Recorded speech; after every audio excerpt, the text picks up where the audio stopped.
কোচবিহার ক্ষুদিরাম স্কোয়ারে ব্রাত্য সেনা প্রযোজনায় নাটক ফিনিক্স। আরজি করে ঘটে যাওয়া নারকীয় ঘটনার প্রতিবাদে আজ ক্ষুদিরাম স্কোয়ারের পাদদেশে নাটকের মাধ্যমে প্রতিবাদ করল নাটক ফিনিক্স।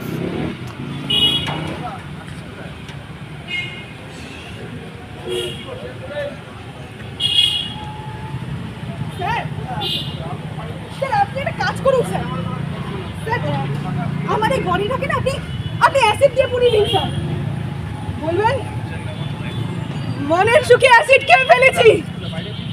সোশ্যাল মিডিয়াতে কিছু লেখালেখি করায়, ওরা একদিন আমার হোস্টেলের ঘরে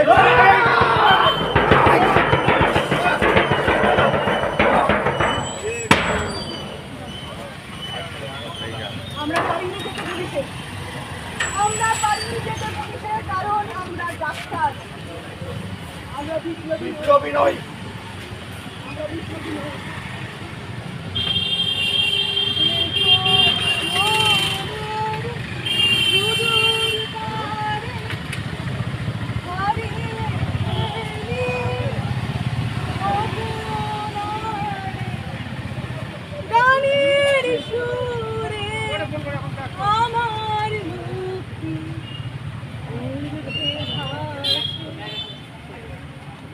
আমার কথা শুনবেন না স্যার?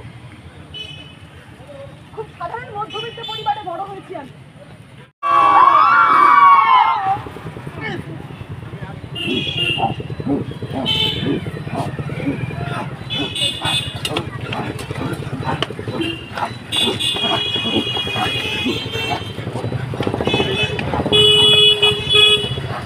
এখানে এখানে এখানে শুয়ে দাও, এখানে শুয়ে দাও, তাড়াতাড়ি শুয়ে দাও। তাড়াতাড়ি করতে হবে, বুঝলে? হাতে একদম সময় নেই। Doctor, doctor!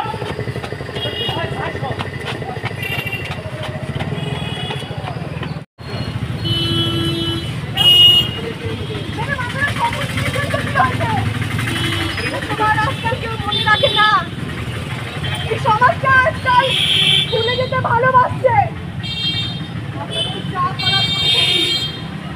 আমি শুয়ে পড়ছি।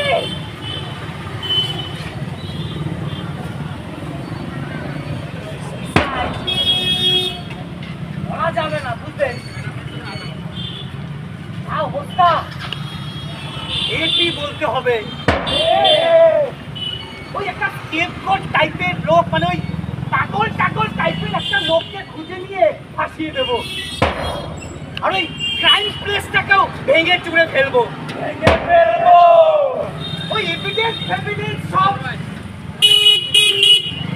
তাছাড়া এটা তো একটা বিচ্ছিন্ন ঘটনা, বিচ্ছিন্ন ঘটনা। সবাই ভুলে যাবে, ভুলে যাবে। যেমন ভুলে গেছে পাঁচদিন, পাঁচগুনি, উন্নাও, হাতরাস, হাসকালি, পাঁচদিন, আঙ্গুরি, উন্নাও, মানুষের এত শব্দ কেন?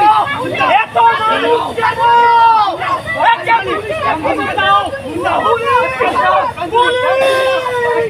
আমরা কোচবিহারের নাট্যদল কোচবিহার ব্রাত্য সেনা। আপনারা সবাই জানেন যে ঘটনা ঘটে গেছে আরজি করে। আমাদের বোনটি কাজে গিয়ে আর বাড়ি ফেরেনি, তার জন্যই উত্তাল বাংলা, ভারত এবং গোটা পৃথিবী। আমরাও তাই আমাদের প্রতিবাদের ভাষা, আমাদের নাটক নিয়ে এই পথে নেমেছি।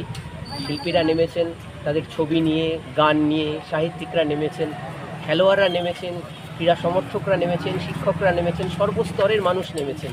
এবং আমরাও তাই থিয়েটার নিয়ে কোচবিহারের বুকে এই প্রথম। এবং এই নাটকটা আমারই লেখা নাটক ফিনিক্স। এই নাটকটা বাংলার এখন অবধি 8টা দল করছে, নানা জেলায় হচ্ছে। আজকেই 4টে দল অভিনয় করবে বাংলার 4টে জেলায়।